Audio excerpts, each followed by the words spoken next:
kasumpinganana di Garut utamina kasumpinganana dina raraga silaturahim sareng wargi-wargi baraya Jagawana. Wilujeng sumping Bapak yang terhormat Pak Kiai Haji Amang Safruddin selaku anggota DPD RI mewakili Jawa Barat, wabil khusus ini Kidulur yang memang sudah menjembatani kami menjadi wasilah Bapak dalam rangka silaturahim siang ini, dan juga tim yang memang saudara baru bagi kami, Kang Wilujeng Sumping di Garut. Izinkan kami menyampaikan yang pertama ucapan terima kasih jazakallahu khairon katsiro Bapak atas kehadiran Bapak. Ini adalah rezeki yang tidak terhingga bagi kami. Tentunya silaturahim ini insya Allah menjadi wasilah bagi kami. Tadi memperpanjang umur, yang kedua membuka pintu-pintu rezeki dan kemanfaatan, yang paling utamanya adalah menambah saudara bagi kami. Kang Abdul ini terima kasih ya Kang Abdul.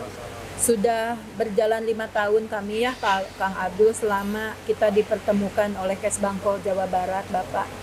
Jadi saya sering ke Pak Abdul tolong bantu CUUN, ini di Garut tuh kita agak sulit karena mungkin dari sisi penganggaran kabupaten memang juga kecil ya Pak ya, sementara yang harus diurus juga sangat banyak karena kabupaten kita itu sangat luas gitu kan, rakyatnya juga banyak gitu. Persoalannya banyak, kalau termasuk karena Garut itu desa tertinggal, baru lepas beberapa tahun ke belakang ini. Nah ini Pak, mohon izin kami juga perkenalkan, saya Uun Prinawati Bapak, yang memang dapat amanah dari yayasan, ketua pembina itu mengamanahkan saya untuk mengelola, mungkin karena dilihat mungkin perempuan lebih ini mungkinnya dibanding bapak-bapak, karena sebetulnya di kepengurusan di lembaga ini ada juga bapak-bapak, tapi karena mereka domisilinya juga jauh sama bekerja sehingga dipercayakan ke saya. Pak Ade ini kebetulan pembudidaya di pertanian, khusus mengembangkan produk non-holti tapi bernilai jual tinggi Pak, yang menjadi terobosan kami untuk mengganti lahan kritis dari pertanian holti ke pertanian non-holti tapi bernilai jual tinggi. Nah apa ini, Bu? Nah ini kebetulan produk kami ini sudah termasuk di sini Pak. Jadi kami sekarang tuh mengembangkan untuk mawar Pak, tapi mawarnya adalah mawar Damaskus, sini mawar asli. Digeser aja. Ini mawar Damaskus, ini juga salah satu terobosan kami Bapak. Jadi kalau untuk termasuk itu juga kohe ya. Nah ini Pak, kalau ini kita membudidaya. Kami punya prinsip hari ini untuk kegiatan konservasi ini harus didorong oleh penguatan ekonomi Bapak gitu. Makanya sekolah konservasi itu salah satunya selain mengubah pemahaman masyarakat, pengetahuan, pemahaman, termasuk juga kesadaran dan pengubahan perilaku, itu yang memang ingin kami wujudkan di sekolah gunung dan konservasi ini. Tetapi tentunya pun perlu piranti. Pada saat kami kurang lebih 6 tahun bergerak di konservasi, itu juga sabun organik Pak, ekoenzim. Oh ini yang sabunnya, iya ekoenzim. Ini boleh diminum? Kalau diminum belum Pak, tapi kalau dikumur boleh. Tapi kalau iya belum Pak. Karena kalau misalkan yang klasik enzim itu 1 tahun dengan basisnya adalah madu, itu boleh diminum. 1 tahun untuk klasik enzim. 1 tahun boleh diminum. Itu boleh, tapi media fermentasinya adalah madu. Kami juga sedang mencoba Bapak. Ini apa beras? Nah ini kita bukan Pak, beberapa produk yang memang kami hari ini sebagai pemberdayaan. Nah ini kita basisnya semua herbal Pak, tanaman yang kami suling Pak. Karena kami juga sudah bisa menciptakan suling mesin penyulingan untuk destilasi. Sehingga para petani ini kalau menanam ini mereka mengalihkan dari pertanian sayuran, insya Allah nilai jualnya juga tidak kalah karena kita juga tampung. Nah kalau ini kita dari sampah organik Bapak, kita olah pertama jadi ekoenzim, tapi kita juga ini bahannya apa aja? Kalau ekoenzim ini adalah sampah organik dapur, buah dan sayur. Terus Nanti kalau apa tuh, kalau pas sayuran lagi jatuh, iya, diborong, bikin betul, enzim. betul Bapak, karena bisa juga Ya. untuk pupuk, betul. Nah, Daripada kebetulan dibuang, ya, kami juga sudah turunkan Pak, ini sabun cuci tangan, sabun cuci piring, sama cuci Organik. pakaian. Organik karena boleh basisnya buat ekoenzim. cuci itu enggak? Buat cuci buah. Buat cuci buah-buahan boleh, tapi juga lebih bagus ini juga boleh Pak. Karena ini Yang basis bagus buat buah-buahan. buah-buahan itu bagus untuk cuci buah-buahan, untuk disinfektan juga bagus Pak. Buah-buahan. Untuk disinfektan bagus. Terus kalau Bapak senang juga ke ikan hias, ini juga boleh dituang Pak. Itu boleh dituang ke kolam, jadi lebih sehat, anti jamur ini gitu yang sudah terbukti. Iya, termasuk kami juga sampah organik karena kami ini maggot. Nah ini tepung maggot, ini untuk bahan pakan protein, pakan ikan untuk campuran protein tinggi ya. Ya. Termasuk kami juga Pak ada limbah karena Ini kan kalau ikan hias langsung ditabur gitu maggotnya enak ya? iya, maggotnya boleh. Sama juga yang kering Pak, yang dikeringkan, maggot kering. Iya. Untuk koi, untuk ini. Nah ini termasuk kan di kami itu produksi kentang sangat tinggi Pak. Iya. Limbah kulitnya itu kan dibuang gitu. Jadi kami juga olah dengan fermentasinya pakai ekoenzim ya. Jadi ekoenzim juga untuk ini Pak. Nah kita fermentasi untuk ini direndam, jadinya tidak hitam, jadi bagus. Terus bisa jemur, terus kita ini. Ini untuk bahan pakan dari maggot nanti Ini gitu buat Bapak. pakan ikan semua nih. Nah, ada juga ya yang itu kasgotnya kita ada. Oh iya itu. Nah ini Pak. Kasgot buat apa? Nah kasgot ini adalah media Tanam. media budidaya maggot Pak. Ini juga termasuk kita olah yang dari agen hayatinya ini dari darah Pak, dari tempat jagal hewan gitu. Jadi darahnya kita Hewan apa saja? semua Pak boleh. Yang penting darah itu untuk agen hayatinya ya Pak Herman. Ditambah ada tanaman-tanaman herbal lainnya yang kita ini termasuk tadi buah dan sayur yang memang termasuk juga limbah tempe Pak, kita pakai limbah tempe itu.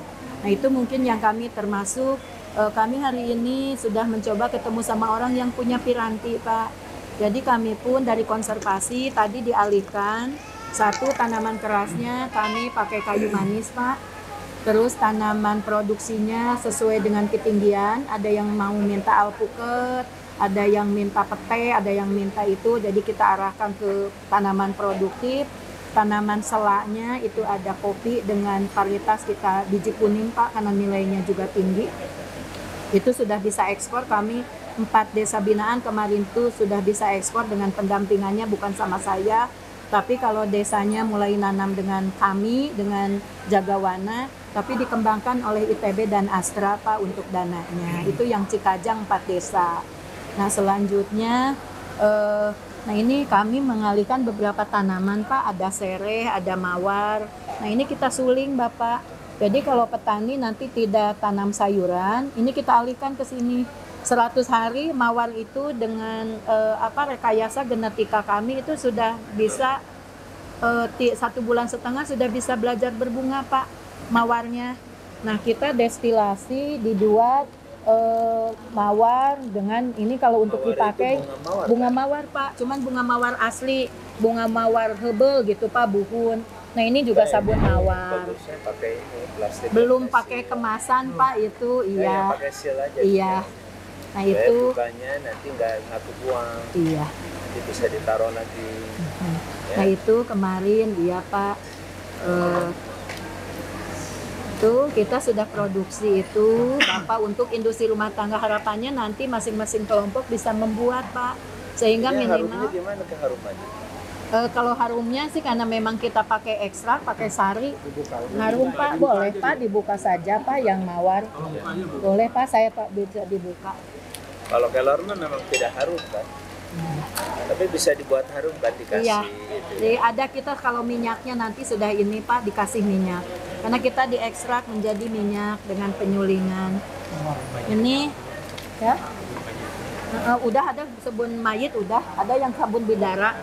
Termasuk kita ada produksi sabun jenazah Pak. Nah ini untuk sabun jenazah Pak. Nah, jadi dari tanaman-tanaman itu kita budidaya kembali menjadi eh, apa tanaman pengganti sayur, Pak, tapi bernilai jual tinggi gitu. Apa itu? Ya ini tanaman ini. Termasuk kami pun karena ada mesin sekarang mulai ke teknologi, Pak. Ada memang kawan kami kebetulan tidak hadir karena sedang penyulingan jeruk. Hari ini jadwal jeruk di Kabupaten Garut itu kan potensinya tinggi, Pak, baik jeruk Garut atau jeruk siam.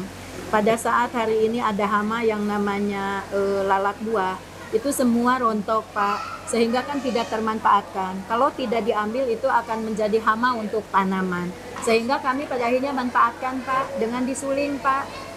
Untuk buahnya kita jadikan POC sama ekoenzim juga. Untuk kulitnya kita jadikan minyak jeruk gitu, Pak, yang bisa dijual dengan harga cukup kompetitif dibeli oleh para buyer gitu, Pak.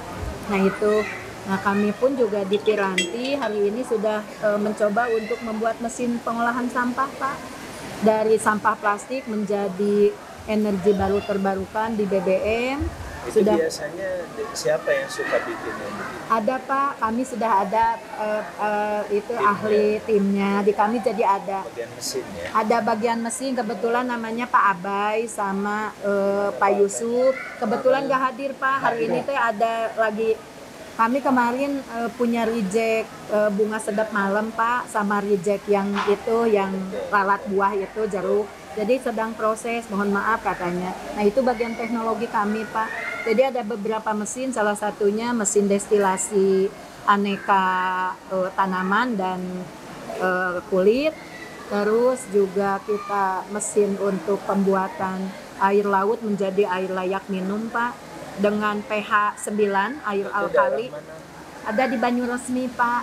Kebetulan tim kami itu tinggalnya di Banyuresmi. Sudah Belum bisa. punya workshop, iya. Tapi sudah bisa bikin. Sudah bisa bikin, Pak. Kendalanya hanya modal kami itu untuk bikin prototipenya itu kami tuh hari ini kendalanya modal. Apa kemarin kami sudah ini ya, boleh nih ada sertifikat punya ibu, bolehlah yuk kita bikin, karena tetap butuh bukti, Pak, masyarakat kan gitu. Kalau mesin sulingnya kita sudah punya 2, Pak, yang kapasitas 10 kilo sama kapasitas 1 kintal untuk sulingan, sehingga mungkin nanti Air tadi, yang air laut. air laut kita sudah punya mesin 1 gitu. Yang punya itu kita Itu mesin ini sekarang tersebar di mana-mana Nah, itu- atau terfokus di satu tempat belum, sekarang? Bapak, karena kami kalah pasar dengan air alkali, perusahaan mesin alkali yang Iya. berapa puluh juta. Teknologinya juga kami pakai bioseramik, Iya. Pak, yang dari Swedia gitu. Itu yang memang beberapa piranti yang kami sudah coba hanya untuk disebar ke masyarakat. Tadi untuk edukasi yang ini kita memang masih kendala, salah satunya adalah kendala finansial kami. Kalau SDM alhamdulillah, Pak, ini semua kita hampir 50 orang solid, Pak.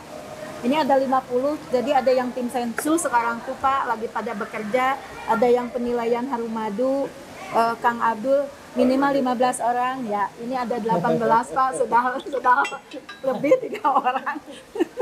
15 katanya, Cek, gitu. Nah ini jadi mereka semangat, Pak, padahal itu ada yang jauh, Pak. Nanti aja ya, yang 50 orang nanti. Alhamdulillah. Nah itu Bapak yang bisa saya sampaikan, tentunya hari ini adalah rezeki yang tidak terhingga bagi kami silaturahim ini, Bapak ya. Tentunya Bapak juga sebagai orang tua kami, Bapak dari masyarakat ya, insya Allah tentunya kami bukan mengeluh, tapi kami butuh partner gitu Bapak ya, supaya tadi kiprah kami yang kami sama-sama satu visi satu misi, sudah satu niat yang sama, sudah satu langkah yang sama, sama-sama untuk berjamaah fastabikul khairat untuk memperbaiki lingkungan supaya manfaat. Secara ekonominya kami bangun, secara ekologinya juga kami bangun gitu Bapak, dan secara SDM-nya juga insya Allah gitu kami ya saling melengkapi lah, saling memperbaiki itu Bapak. Hatur nuhun Pak, semoga kehadiran Bapak datang ke sini kami tadi anugerah bagi kami, dan kehadiran Bapak ini rezeki kami, kebaikan bagi kami. Insya Allah Allah akan membalas Pak dengan beribu kebaikan. Seluruh tim Pak Igun, Pak Abdul selaku fasilitator yang sudah mempertemukan kami. Ya, terakhir Pak, Assalamualaikum warahmatullahi wabarakatuh. Assalamualaikum warahmatullahi wabarakatuh. Jangan lupa like, Share, subscribe. Channel inspirasi dari Kang Haji Amang Safrudin ya. Jangan lupa subscribe ini.